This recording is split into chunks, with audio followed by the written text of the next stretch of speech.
Good morning, everyone. Welcome to church. Nice to see you this morning.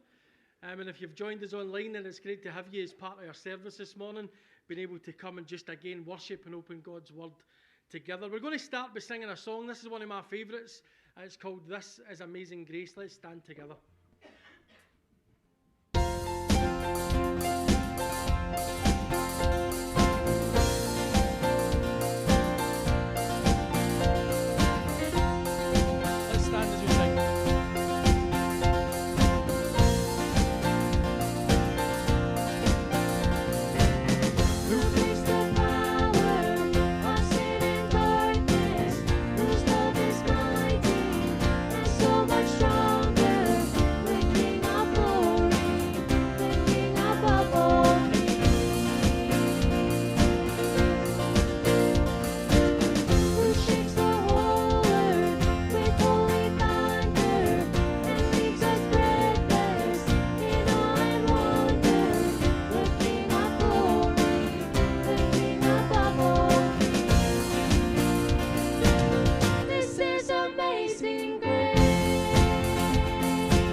Let's just pray as we start our time together. Father, we thank you that we can sing these brilliant words. This is amazing grace. Thank you that you love us this morning. Thank you you care for us. And thank you that you proved that as you sent your Son through that amazing grace to go and die on that cross for each one of us. Lord, when we didn't deserve it, you were willing to give.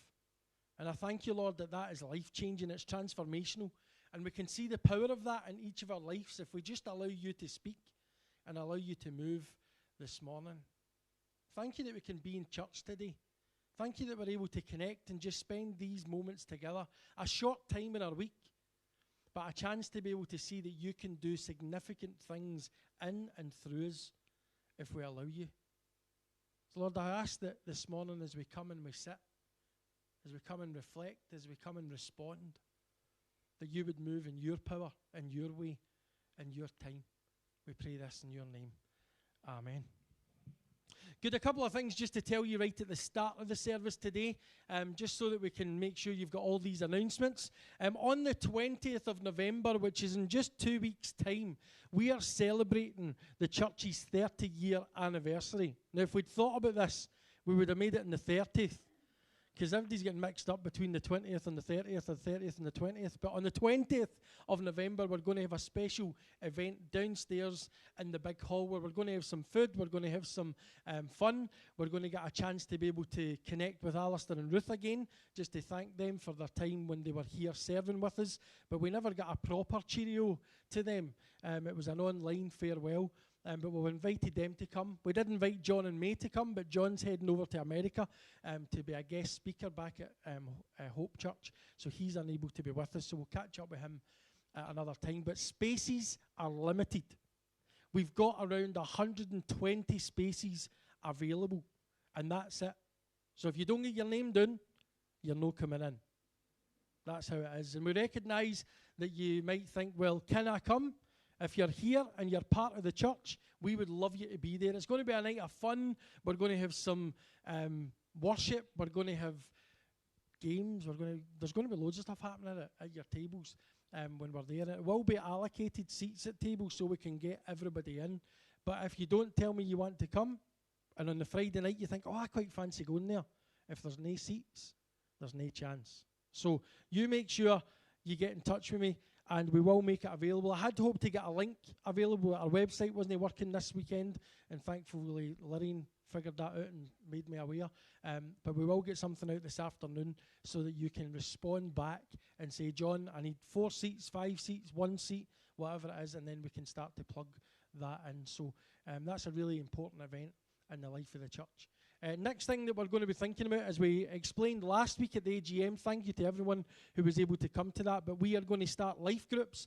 And initially we'd thought about doing this online only and keeping the Zoom thing going. But a few people had contacted to say, well, if it's still online, then it doesn't really work for me. So we didn't want to create any barriers. So Tuesday night and Wednesday morning is going to be a hybrid group where we're going to invite you to come here if you want to come in person, and we will have the technology to be able to have what's happening in here beamed into people's homes, and all going well, the folks who are at home and the folks in the room will be able to still have a discussion time together, even though you're connecting remotely.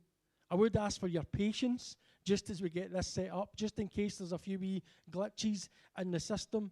But we want to encourage as many of you to connect with these groups, because we've made them available Tuesday night, 8 o'clock, and that'll be in here and online. Wednesday morning at 10 o'clock, for those that would suit to come in the morning. Again, we'll be in this room and making that happen. And then Thursday night, as an exception, we're going to have an online-only group. It would be good to know who's planning to come to what session, just for practicalities, to make sure we've got seats out and everything else. But this is really important. What we're planning to do, as we have been doing, is taking what we hear on a Sunday, because it's sometimes easy to come and listen. But by the end of the day, what difference is it making to our lives? We want to try and connect the teaching from a Sunday and talk about it on a Tuesday, Wednesday, and Thursday, so that we grow together. We can explore together, and I can hear your ideas and hear your concepts and others in the church as well. And it really has been brilliant. We've been doing it on the Tuesday night so far, and some of the things that have come out are things I've never thought about. and it's just really enhanced my experience of the Daniel series that we did. So make sure you commit to that, and in person and online for 2 of the groups, and then Thursday night on Zoom only, and it'll be the same link to get into each of them. Now, you don't have to just come to one. If you want to come to more than one, or if you normally go on the Tuesday night and you can't make it, and you think, oh, I'm going to connect on Wednesday morning, that's entirely fine. We want it to be a flexible learning experience so that we get the maximum impact out of it. So that's the session for that. And also, next Sunday, I'm excited to announce finally that our Hannah is getting baptised, which is good. And this has been long awaited. I had no option, I have to tell you that, because I spoke to Michelle Watt last week, and I says, oh, our Hannah's getting baptised. She went, yeah, I know. Well, how do you know? Hannah had went into her class and told everybody in her class, I'm getting baptised on the 14th of November. So there's no way in getting back in it now. But we're excited about that, a chance to be able to come and celebrate again real faith in action as they go into the tank. Did you enjoy last week's baptism? It's awesome, wasn't it, Chloe? You did great, and it was brilliant to see so many of your family and friends come along to celebrate that with you. Also this morning, CY Junior is on. And let me just explain quickly what's happening with that. Over lockdown, the young team have met to try and connect whenever they could. And we didn't really have a Sunday school during that time, so we created a new group that was kind of for CY Junior, which was for primary 4 and upwards. But what we've done now is that group is now going to meet on a Sunday morning during church and still be connected and still get to enjoy that time together. The CY group are going to move their time to 7 o'clock, Emma, is that right? Till 8:30, which gives them a wee bit longer in the evening, and that's for primary 6 and up, primary 6 to S6, and that's going to be the new format moving forward from today. So if you are in primary school, when it comes time to go to CY Junior, then you guys can head downstairs to the team who are going to look after you, and that's going to be brilliant. If you're in high school, don't try and sneak out. You're staying in, all right? So make sure that happens. So that's all the announcements for today. Normally we would try and get them out, but these are really important things that we just want to share with you as we get church started. But as we come this morning, we're starting a new series as well over the month of November. And this series is a series on giving. And we're going to talk a wee bit more about that later on. At the AGM last week, someone had a great idea, because we've not been able to do a collection as such. Collections are funny things, right? Because you used to pass the basket round. See, for folks who haven't been in church before, you pass the basket round. My pal's daughter said, is this the song we pay for? Because you would always pass the basket when the song was going. And is this the song you pay for? But you'll notice a wee envelope on your chair when you come in. Somebody made this great suggestion last week that if people want to give, and we'll think about that later on, that probably the easiest way to do that and the safest way in these COVID times is just to put something in the envelope if you wish, and we can put it in the basket on the way out. But I'll talk about that later on, just in case you're wondering why have I got a wee envelope on my chair. What's that all about? But we're going to sing another couple of songs, and we'll stay standing for these songs. Stunning words in this. Yet not I, but Christ through me. You know, as we come this morning to worship, and we come to bring Jesus, our worship, together, sometimes we need to remember that it's not about me. It's all about him. And as we come, we can see in this song and in the next song just who he is. So let's stand together as we sing this one through, and then we'll just go straight into the next one as morning dawns. Let's stand.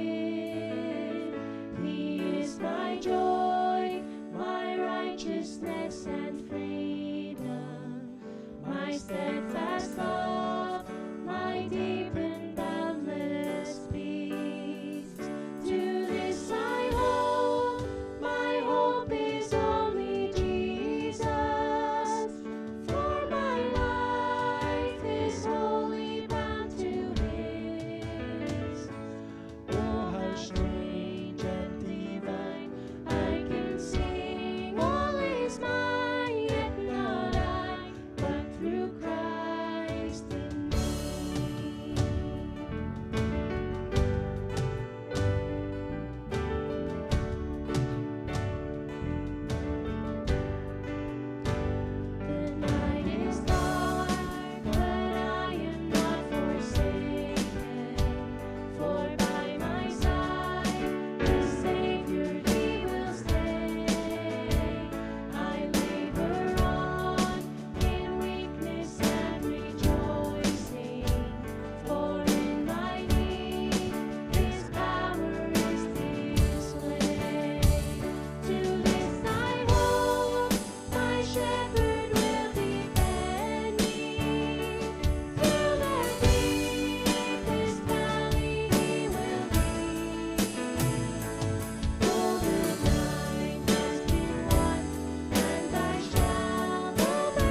next wee one.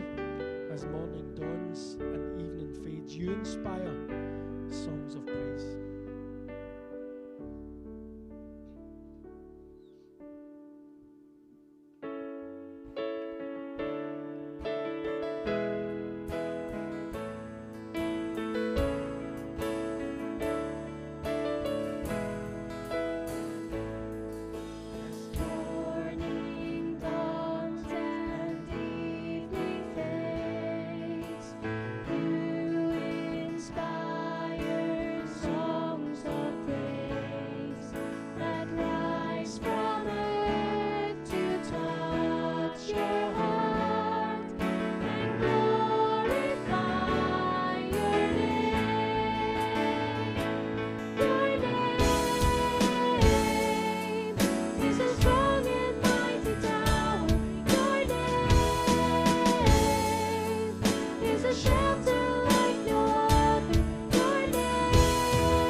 Right, young team, you can head to CY, go downstairs and enjoy yourself, and we'll see you once church is over.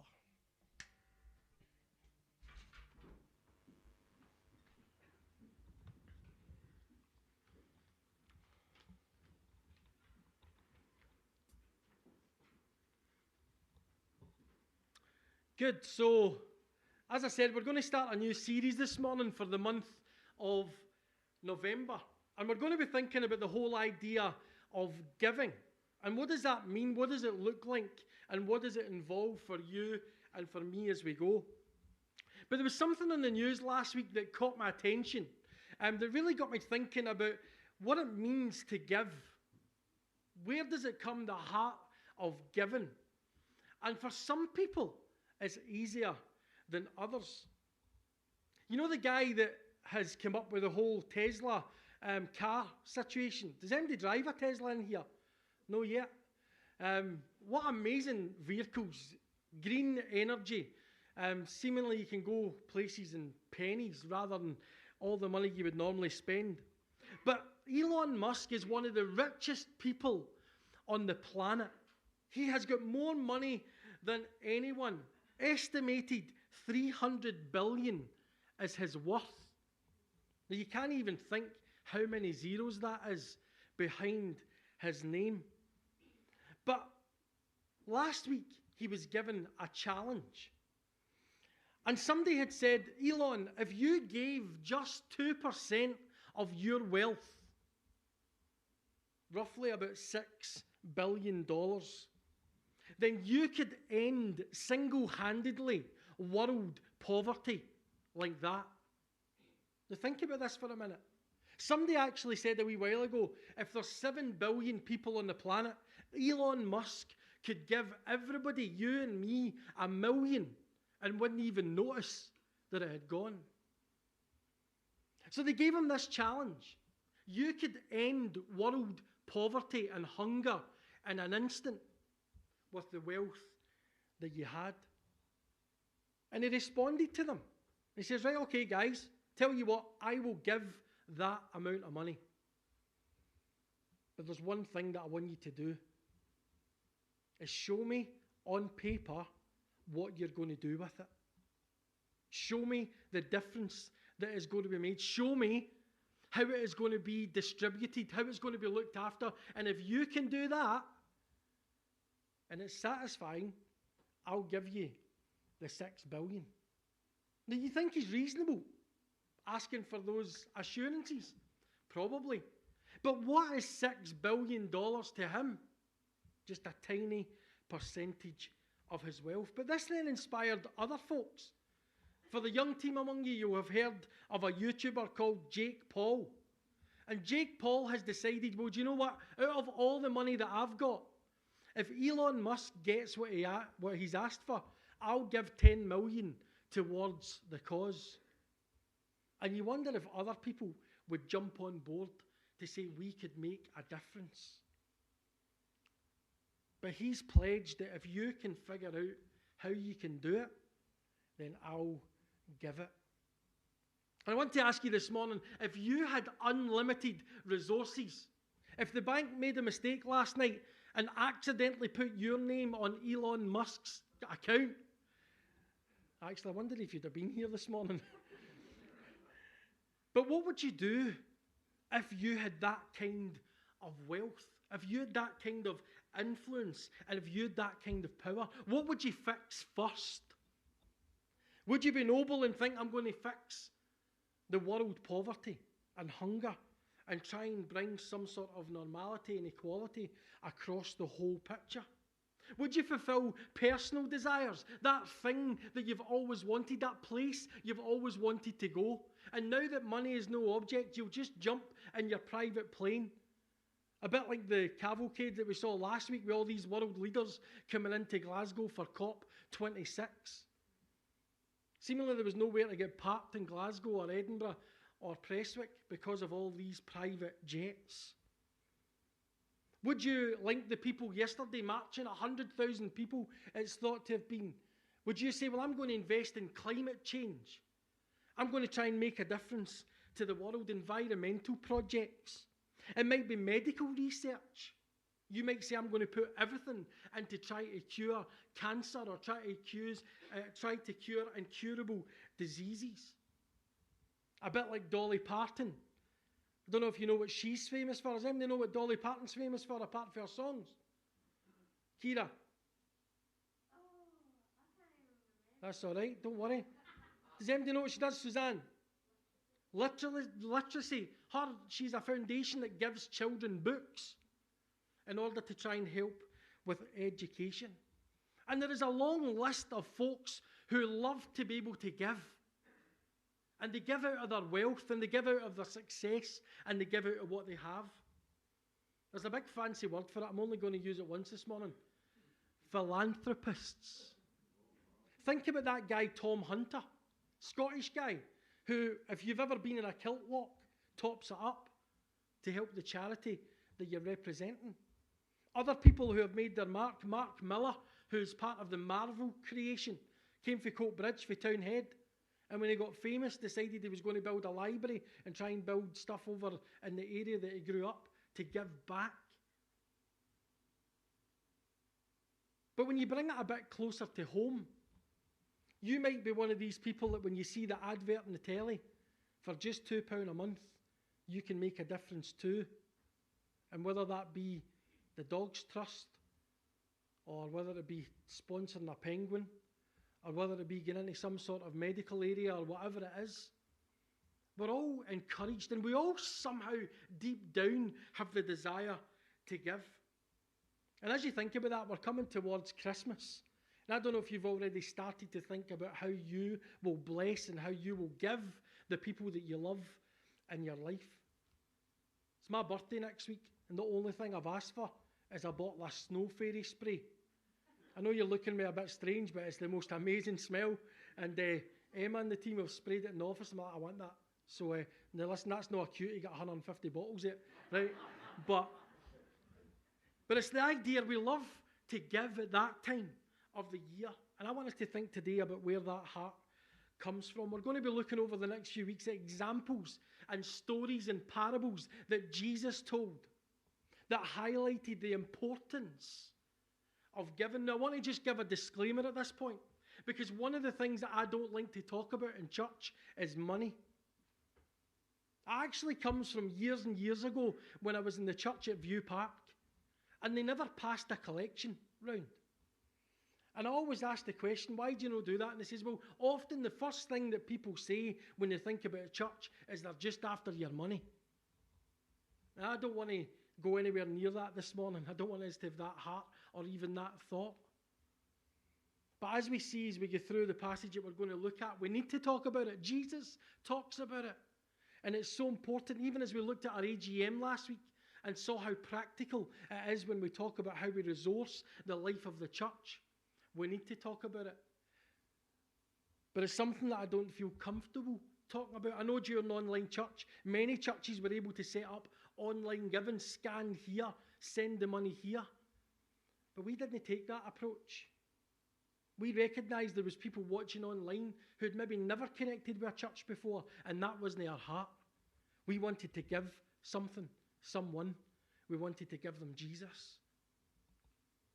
But as we go through this little series, I hope that this won't feel like a lecture, but more that it'll inspire you to look at your heart and to look at what possibly you can do. And just like this week, with all eyes on Elon Musk, waiting to see what's going to happen next, we're going to look at a passage in Mark chapter 12, and all eyes were on one individual, and we're going to see her story just now. So if you've got a Bible with you and you want to turn to Mark chapter 12, we're going to read a really short passage that tells us what happened this day as Jesus and the disciples were sitting in the temple. Verse 41 says, Jesus sat down near the collection box in the temple and watched as the crowds dropped in their money. Many rich people put in large amounts, and then a poor widow came and dropped in 2 small coins. Jesus called his disciples to him and said, I tell you the truth. This poor widow has given more than all the others who are making contributions, for they gave a tiny part of their surplus and wealth. But she, as poor as she is, has given everything that she had to live on. Quite a powerful little passage as Jesus is sitting there looking as people come in. And I want to just paint the picture for you. As people walked into the temple, there would have been 13 kind of big baskets, if you like, places where people could bring their offering. In Leviticus and Deuteronomy and the Old Testament, there had been instructions given to the people on how they should give, what they should give, whether that be in sacrifice or whether that be in their tithe, their tenth of what they had been given.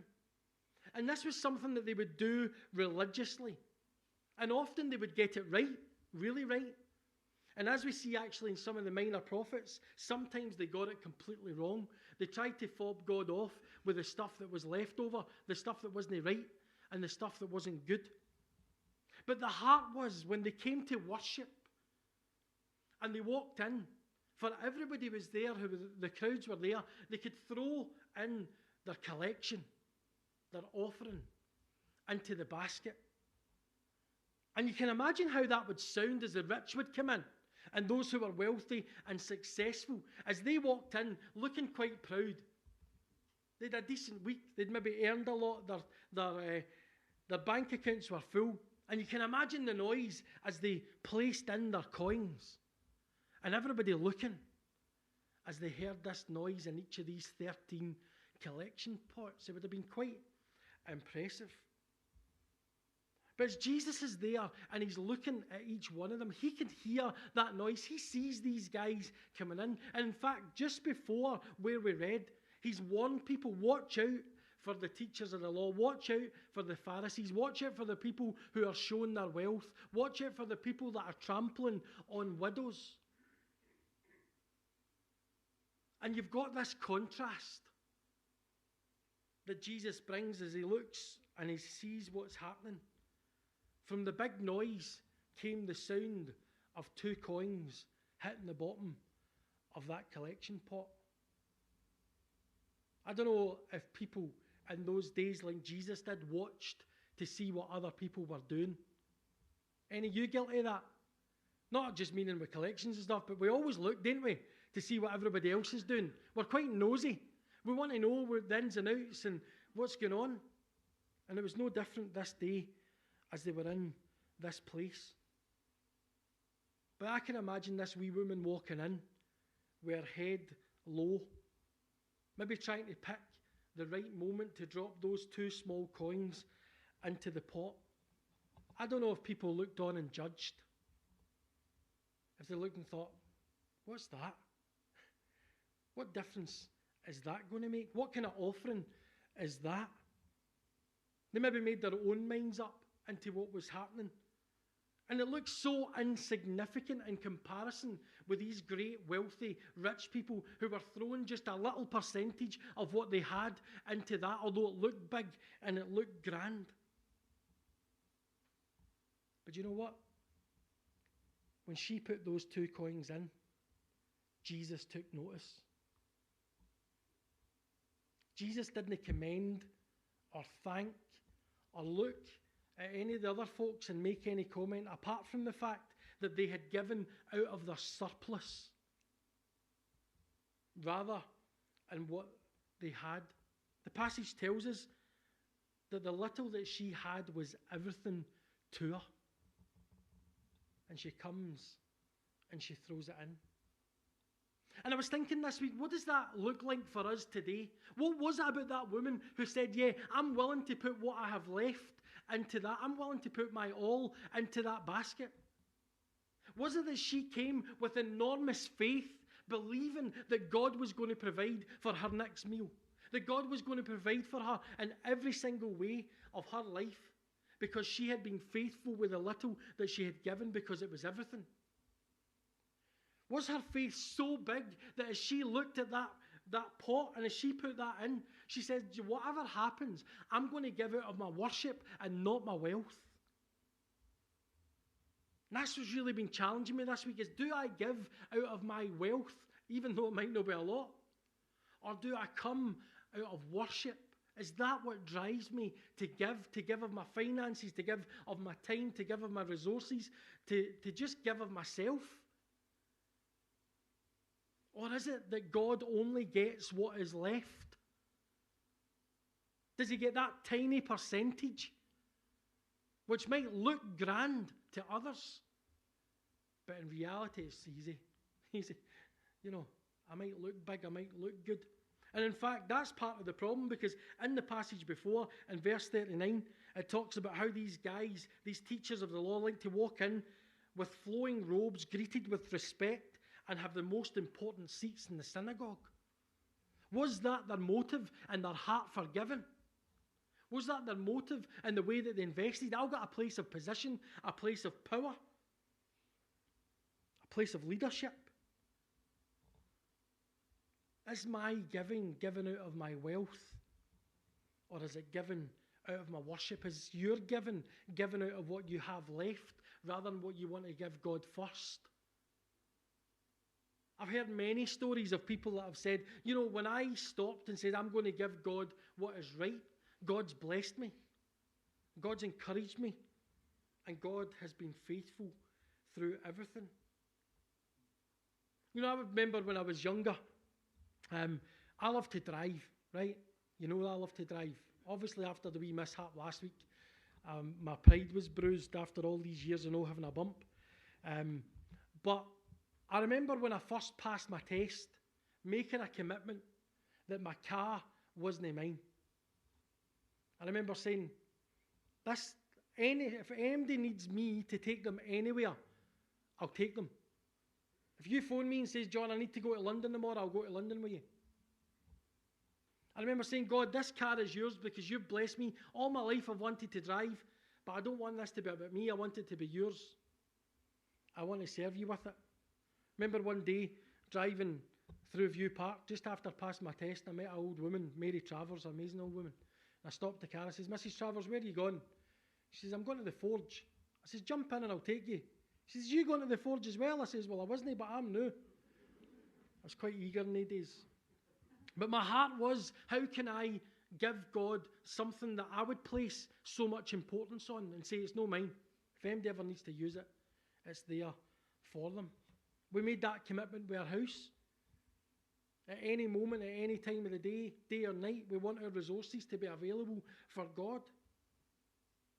And sometimes we look and think, where is the heart coming from that we want to give and we want to bless and we want to encourage?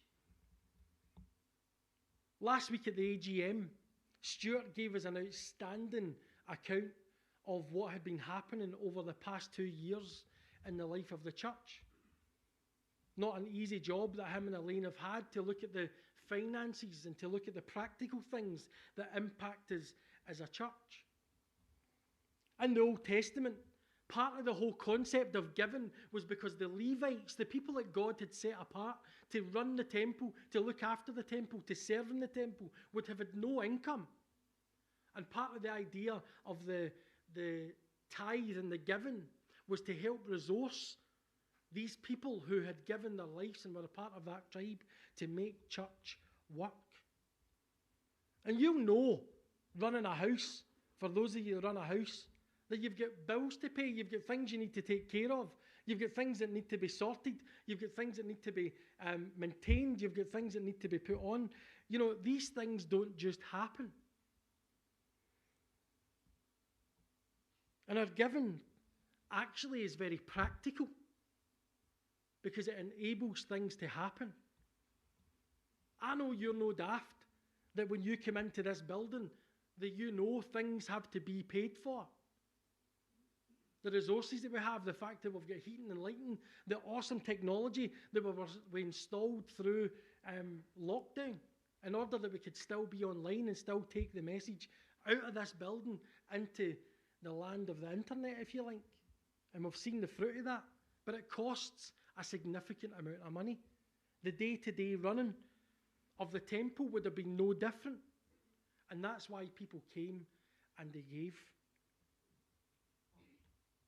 And these practical things, in order keep us serving, keep us reaching, keep us connecting, keep us enjoying the things that we enjoy here in the church. And without it, we wouldn't have it. And it kind of makes sense when you think of it in your own home. You can see that it's the same in here. So when we're talking about giving, it is very practical. John Aiken, I remember saying one time that when they were in America, their budgets were huge over there, man. You're talking millions of pounds they put into stuff, right? And they says, guys, good news, the budget's been approved this year and the funds are available. And everybody was like, fantastic, that's amazing. He says, the only issue is the funds that are available are in your accounts. I thought it was quite interesting that the challenge was there to say, well, actually, God has given us so much. God blesses us every day, whether that be in employment and food and the homes that we have and the possessions that we have and the fact that He provides. And this is what really came to my mind was I was thinking, when I identify that all the good and perfect gifts that I have come from God, it's not about me. Sometimes it's all about my success and what I have done and what I have achieved and what I can give.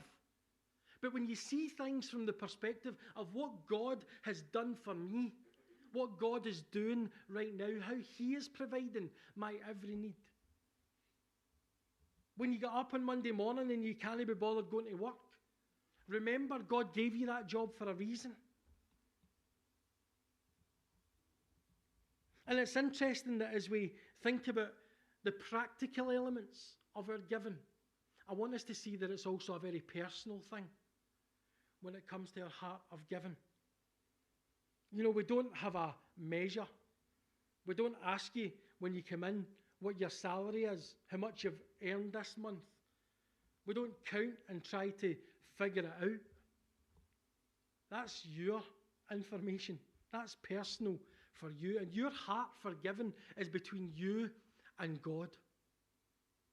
And it's allowing God to guide you in the worship and the praise and your adoration for Him and your thankfulness for Him, as that's where it should come from. The biblical example that we read about in Leviticus that you can have a look at was that people would judge it on a tenth. Sometimes it was more than that, but that was a kind of minimal expectation. But it was a personal connection and a personal conviction that people had. They had to follow it through themselves. And you can imagine this wee woman as she's walking up to church that day, and as she's got these 2 wee coins, and she's got them in her fist. Jesus has told them that it's everything that she has, and she's got them there, ready to walk in, ready to worship. And as she opens her hands, she makes this transaction between her and God, if you like. It wasn't about what everybody else saw.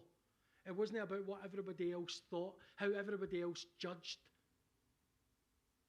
This was a moment, a special moment, a sacred moment that she had in her offering. In today's money, it was probably a penny. It wouldn't have seemed very much. But when God's people give to God correctly, then it's very, very powerful. So it's practical and it's personal, but finally it's powerful. Because what that woman gave that day was everything that she had, fully trusting that God could use it for His glory, for His purpose. She was willing, I suppose, without any questions asked, to trust and to throw it in. And her contribution is, along with the wealthy who just chucked in for the sake of it, that Jesus pointed out, was powerful in order to see things happen and to see things move forward, to see things grow and to develop. And if we want to experience that in our church, if we want to experience that in our serving and giving, in our ministries to see, we need to come believing that whatever we can give is powerful, because it can make a difference. The widow's pennies contributed to the overall project. I remember going into a school a few years ago near harvest time and said, here's the task I want you to do. Just 1 tin. Bring 1 tin in next week and I'll come and collect them. And there was 450 kids in that school. And we got bags and bags and bags and bags of stuff. All because some were able to just bring 1 tin. Others brought more. I get the same picture when I see what this woman was able to do. Her little contributed to the bigger picture. And she's commended by Jesus by what was happening. And this is where I needed to look at my heart this week. I needed to say, John, what is your motive in your giving? Is it, look how good I am? Look at what I can do. Look at what I've achieved. Look at how I've succeeded. Or it's saying, wow, look at what God is doing every day. Thank you for the blessings that I can experience. Increase my faith. That I would take a step of faith and I would give you my everything, knowing that you give me it back to look after. Remember years ago, hearing the story of someone who says, I'm not sure I can let go of all the things that I have to give them to God. It seems too much to sacrifice, too much to give. Until it was pointed out, listen, when you give it to God, He gives you it back to look after for Him. I remember years ago when we were going to Johnston, and I've told some of you this story before, but we needed to get a deposit for a house, and it was too big for us to even think about. And God provided in a really miraculous and powerful way. I'll tell you the story another time. But when I met the person who I'd never met before, who said they wanted to help us out to get it, I says, why were you willing to give such a substantial amount to help us out? And to see us to be able to go and serve in Johnston and to plant the church in Johnston and to see lives changed in Johnston. And he simply said to me, John, it's not my money. God just gave it to me to look after until somebody he knows needed it. I thought, what a heart.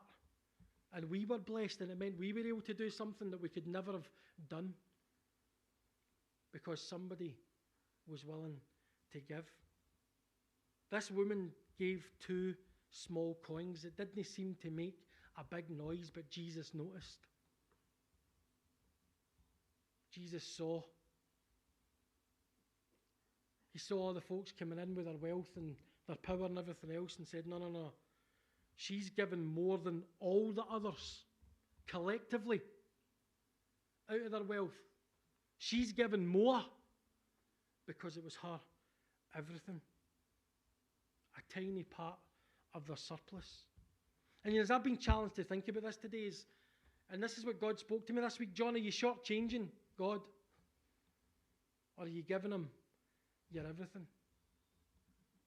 I want to challenge you as we think about this and as we think about what Jesus said and we think about as we come into this season of giving.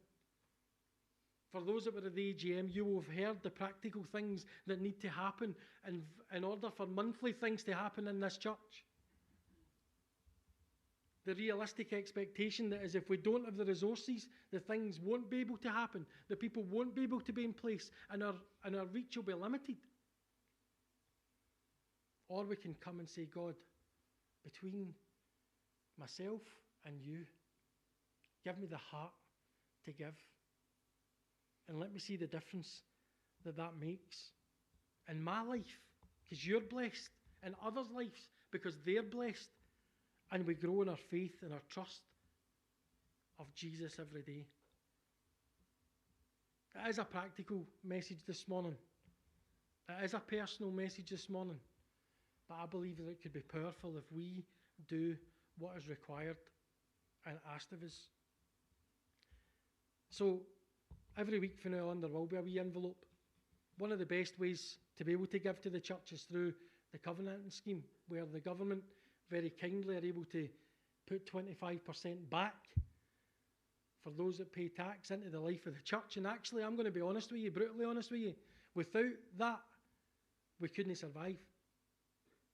Ultimately, without that, we wouldn't be doing what we're doing. And we are so thankful for everyone who currently gives, and we said that last week. We're so thankful for the investment that you make in the life of the church. And as I said at the start, this isn't about begging for money. It's not. It's about us individually recognising our responsibility and then responding appropriately to actually see what God is doing. I've asked God this week, increase my faith, that I would trust you more.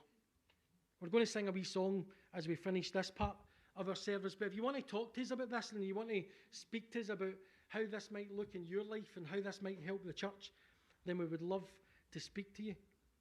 Some people like to give a one-off gift to help towards projects or things that have happened, maybe like the technology that we put in. Some people like to set up regular giving. But this morning I want us to go past that and actually think, what is it that we can give? God gave his everything in Jesus so that we could experience everything in all its fullness, life in all its fullness.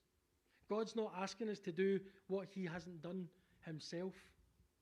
And we come now to sing this wee song that says, the sun cannot compare to the glory of your love. And it says, I bring an offering this morning of worship to my King. Let it never be out of our wealth, but completely in our time of worship. Let's sing this one through.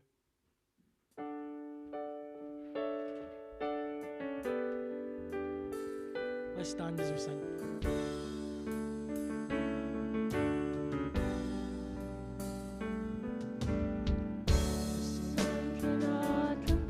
To the glory of your love, there is the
just take a minute to respond and to pray as we finish this part of our service. And then we'll go offline and we'll share in a moment of communion. Father, I ask for your help as we just think about this woman that we've seen in this passage in Mark. And I thank you for her example. I thank you, Lord, that she was willing to have enough faith, believing that in her giving everything, you would look after her. You would take care of her. Lord, did she see the impact that was going to be made through that couple of pennies that was going to impact the life of the church, the community that she was in? And Lord, I pray today that you would protect us just from being very practicable at these things, but that our worship and our offering would be a response of thanksgiving, of gratitude, of appreciation for what you have done, what you are doing, and what you're going to do. And forgive us, Lord, when sometimes we shortchange you. Help us, Lord, to examine each of our own individual hearts, to see that you gave your one and only Son to come into this world, to live that perfect life, to die on that cross, and to rise again, Lord, to bring us hope. And Lord, in you giving everything, that has given us everything. It's given us hope, forgiveness, grace. And I pray, Lord, that as a result of our thankful hearts, we would be able to practically, personally, and powerfully give appropriately and responsibly in response. So, Lord, I thank you for everyone who's here today. And thank you that you do promise to provide for everything that we need. Make that a reality as we trust you and love you all the more. We pray this in your name. Amen. We're going to get set up now for communion, and Robin Hood is going to lead us in a time of communion today, but we're going to bring the communion table up. You should all have received your little